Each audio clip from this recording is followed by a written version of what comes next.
حلقة النهاردة هي دفعة لكل واحدة، دفعة انها تهتم بصحتها بمزاجها بشكلها، بس من غير تعقيد، من غير ضغط، من غير بريشر. عشان كده حلقتنا جاية عشان تديك الدفعة اللي تقومك من جديد. النهاردة هنتكلم عن خطوات بسيطة بس تأثيرها كبير. هنتكلم ازاي نتمرن في البيت من غير ادوات، ازاي نعمل رياضة للوش وازاي فعلا الرياضة دي مهمة. هنتكلم عن رياضة المشي وازاي هي مهمة وده علاج سحري ناس كتير مش مقدراه. هنتكلم ازاي نتخلص من البطن السفلية بتمارين خفيفة، ومن السلوليت والعروق الزرقاء اللي بتضايق بنات كتير. كمان هنتكلم عن علاقتنا بالرياضة وازاي تأثيرها مهم على دماغنا، على تفكيرنا، على صحتنا النفسية. حلقتنا النهاردة فيها معلومات هتغير طريقة تفكيرك وهتخليكي تشوفي التغيير بشكل أسهل وأقرب. النهاردة كل ده هنشوفه مع ضيفتنا أستاذة منال الهواري، مدرب لياقة معتمدة ومتخصصة في الصحة العامة للسيدات. أهلا وسهلا بيكي، نورتيني وشرفتيني. اهلا بيكي، ميرسي مبسوطة جدا جدا. انك معايا النهاردة. انا اكتر، ميرسي. أهلا بيكي. خلينا نتكلم في الأول، احنا كلنا عندنا عقدة من الرياضة. حقيقي. كلنا. قولي لي ازاي نقدر نعمل رياضه في البيت بشكل بسيط؟ بصي، انا اول واحده كان عندي عقده من الرياضه وخارجه من عيله ما عندناش حد رياضي. المشي كانت اقصى نشاط ممكن يكون حد بيعمله، لحد ما بدات اتمرن بنفسي واشوف تاثير الرياضه ده عليا. بدات الاول بتمارين كارديو عاديه، وبعدين بدات اعمل تمارين مقاومه او تمارين اوزان، ولقيت فرق شاسع في نفسيتي. طبعا. يعني مجرد ما بدخل سيشن بشيل فيها اوزان خفيفه متوسطه بخرج منها مودي مختلف تماما، زي ما اكون اخدت ادويه اكتئاب. فبدات اقرا، والاول حبيت افهم لنفسي ايه تاثير الرياضه على الحاله النفسيه والحاله المزاجيه. لقيت ان الرياضه من اول الحاجات اللي بتعملها ان هي بتزود افراز هرمونات السعاده زي السيروتونين وهرمونات السعاده بالكامل. فحسيت ان لا، ده اللي انا عايزاه. انا مش بس عايزه اخس ولا اني يبقى جسمي صحي، انا عايزه حاجه تخليني المودي بتاعي بالانس، مش كل شويه سوينج مود، شويه مبسوطه شويه زعلانه بدون اسباب.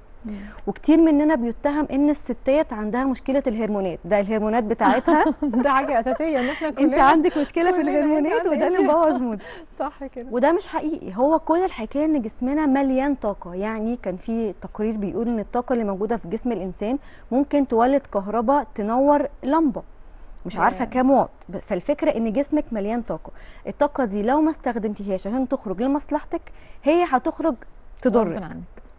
تضرك بقى، مشاكل صحيه، مشاكل في المود، مشاكل في التركيز، عصبيه مطلقه، هتبوظ لك علاقاتك لانك هتبقي مش بالانسد. الناس هتحس ان انت شخص الحاله العامه النفسيه مش تمام. صح، انا معاكي جدا في ده. عشان كده انا بشجع دايما كل الناس ان هي تحاول حتى لو حاجه بسيطه. بالزبط. والنهارده فعلا هقولك ان في ناس كتير بتقول انا عندي مشكله ان انا ما عنديش وقت اروح الجيم، ما عنديش، ودي حقيقه بصراحه. طبعا في ظل الحياه السريعه اللي احنا فيها ده حقيقي. الموضوع بيبقى مش سهل. فيعني قولي لي لو تمارين بسيطه ممكن نقدر نعملها في البيت، حاجه مثلا نبتدي بيها حتى كستارت للناس اللي هم يعني لسه مش بيعرفوا يعملوا رياضه خالص، او ما لهمش في فكره الرياضه، او عايزين يعملوا بس مش لاقيين وقت فاضي. بصي، الرياضه من البيت هي نفسها رياضه من الجيم، مفيش اي فرق. يعني انا ممكن اعمل شيب، ممكن ابني عضل، ممكن اخسر دهون وانا في البيت، وممكن كمان من غير اوزان خالص بوزن الجسم. يعني في تمرين زي السكواتس، زي البوش ابس، التمارين دي تمارين مقاومه، بس المقاومه فيها بوزن جسمي من غير ما اشيل وزن خارجي. فانا لو بدات عملت يعني التمرين السحري اللي بقول للستات كلها، لو في تمرين واحد هنصح بيه ستات تعمله هو تمرين السكواتس. ليه؟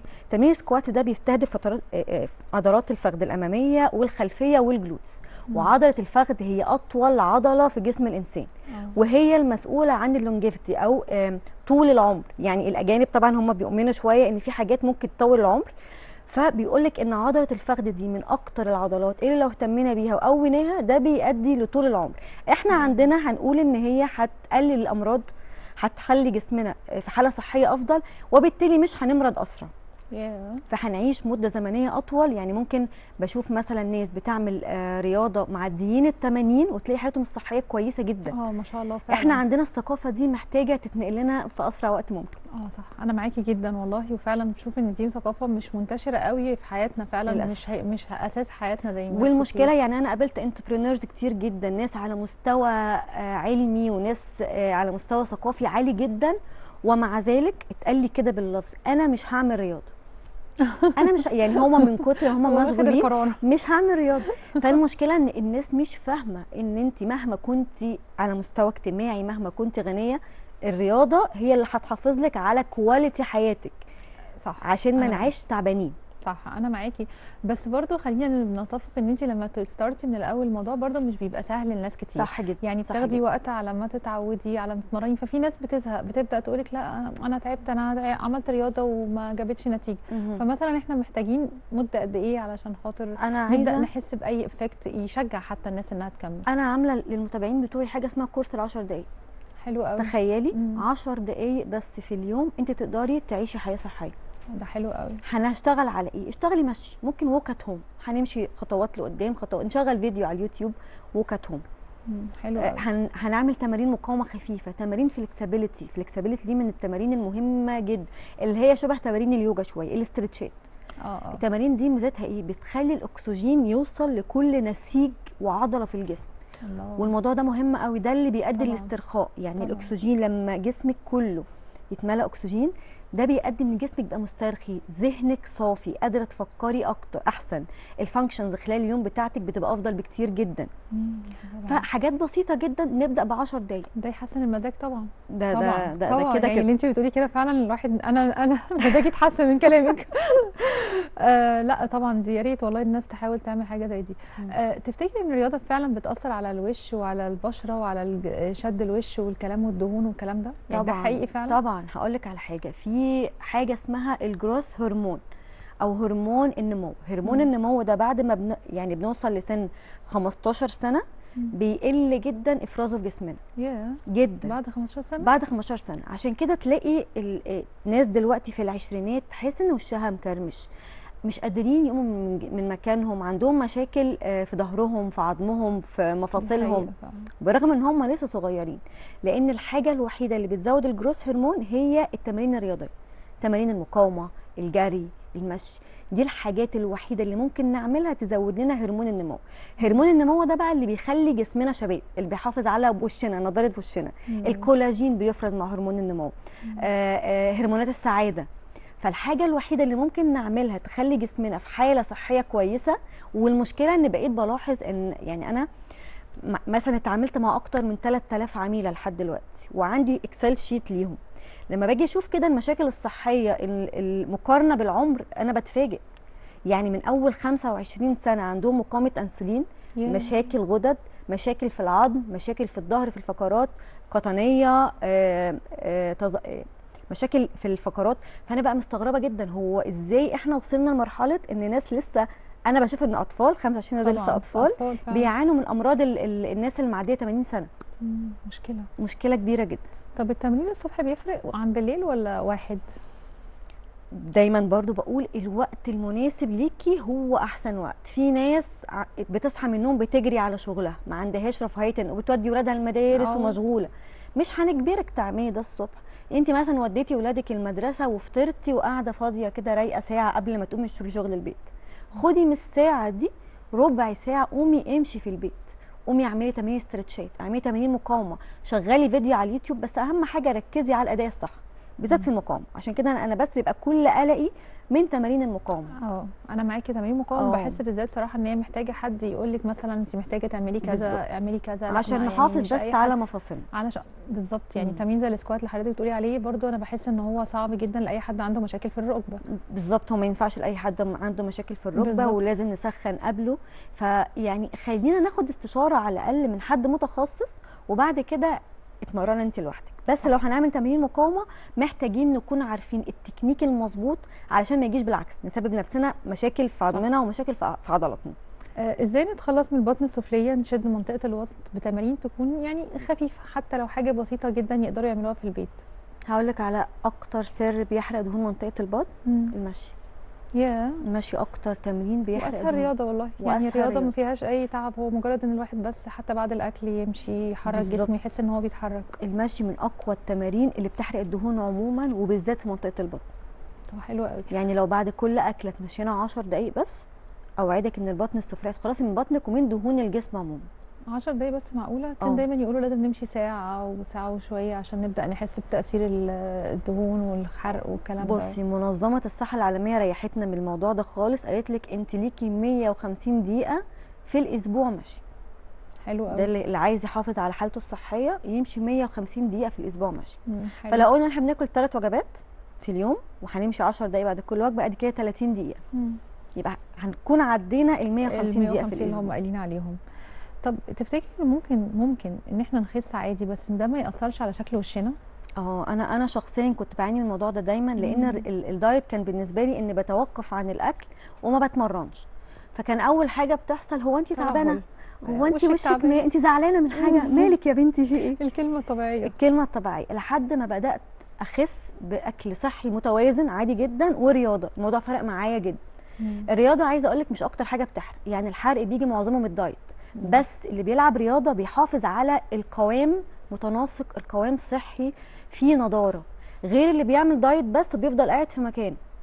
ده بيأثر على شكله، بيأثر على بشرته، شعره بيقع، الوش بيبقى شاحب جدا، حتى الخسسان بيبقى شكله مش متناسق. يعني احنا بنعمل بادي كومبوزيشن في التمارين، بنحاول نعمل تناسق بين الجزء العلوي والجزء السفلي، فبنخس بقوام متناسق. غير اللي بيعمل دايت تلاقي مثلا على طول وشه بكتافه خسه، والدهون مثلا في الجزء السفلي زي ما هي. دي مشكله فعلا. فالحقيقه اللي ده ايه، ان احنا نلعب رياضه مع الدايت. طيب بالنسبه لتمارين الوش، الموضوع ده فايرال قوي الايام دي والناس كلها بتتكلم عنه، وحاسين بقى وفيديوهات على اليوتيوب وده هيحول وشنا من كده لكده، الموضوع ده حقيقي؟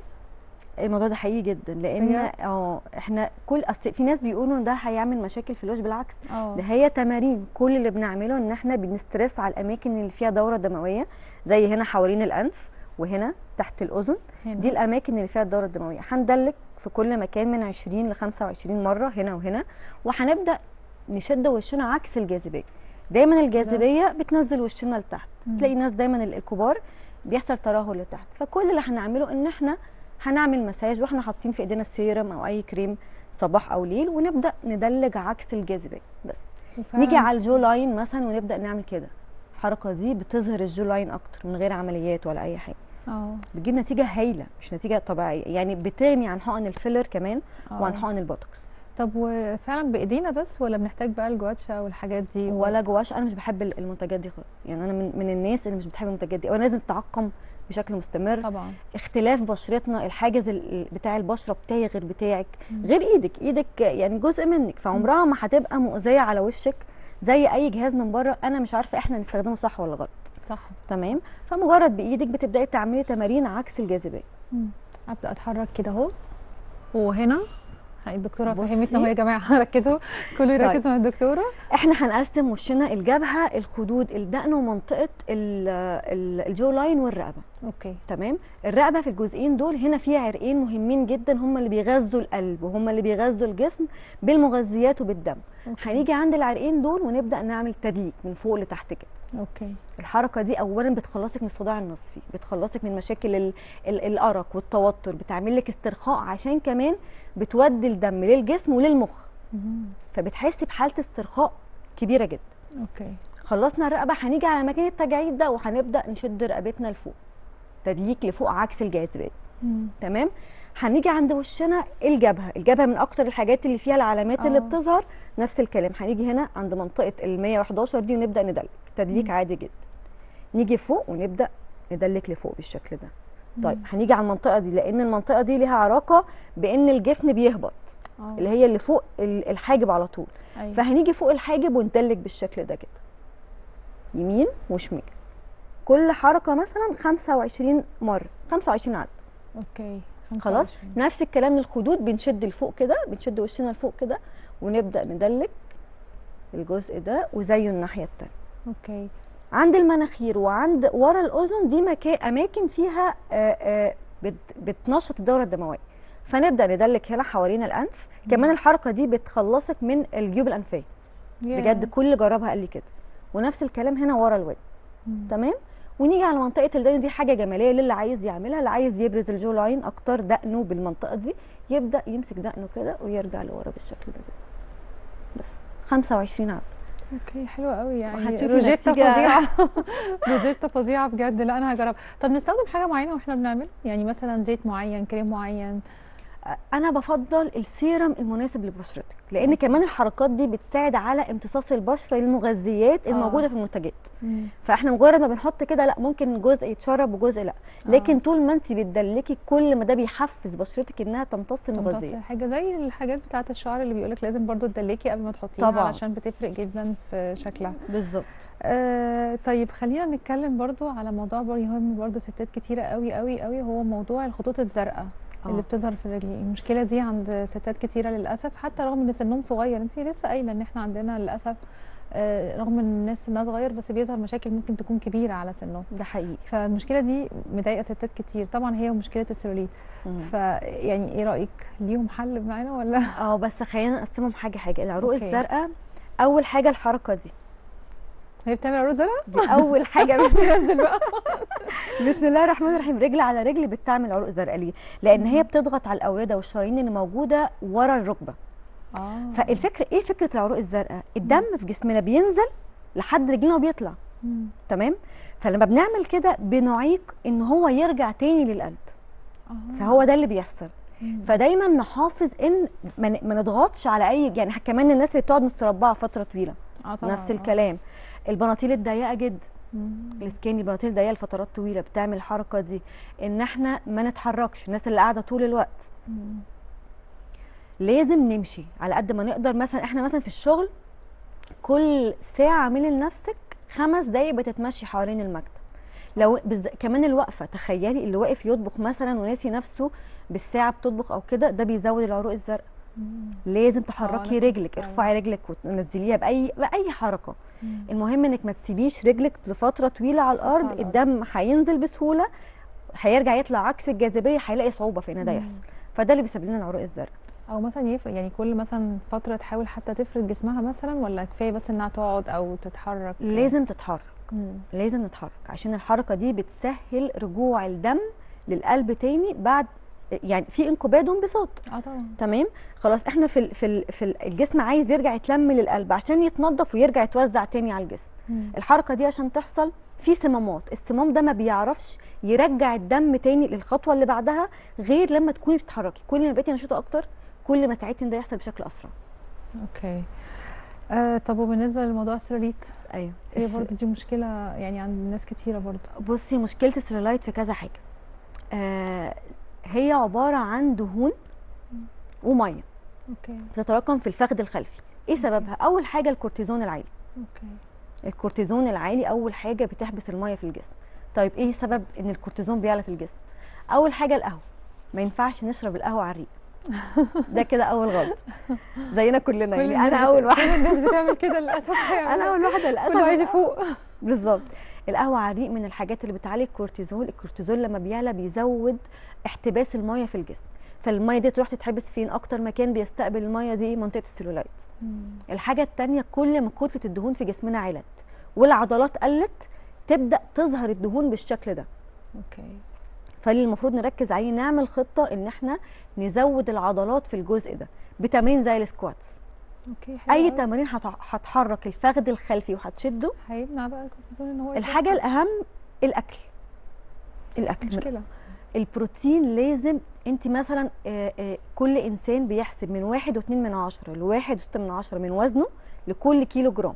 يعني مثلا انا 60 كيلو بضرب ال 60 كيلو دول في 1.6 هيطلع لي رقم. ده معدل البروتين اللي المفروض اخده خلال اليوم. البروتين كتير هيساعد على انتاج عضلات كتير. عضلات كتير في الجسم هتقلل كل المشاكل اللي لها علاقه بالترهلات وحاجات زي مشاكل زي السيلولايت. حلو جدا، بجد معلومات مفيده جدا. استفدنا من حضرتك جدا يا استاذه منال، بجد شكرا وشكرا جدا لحضرتك. وشكرا جدا اعزائي المشاهدين.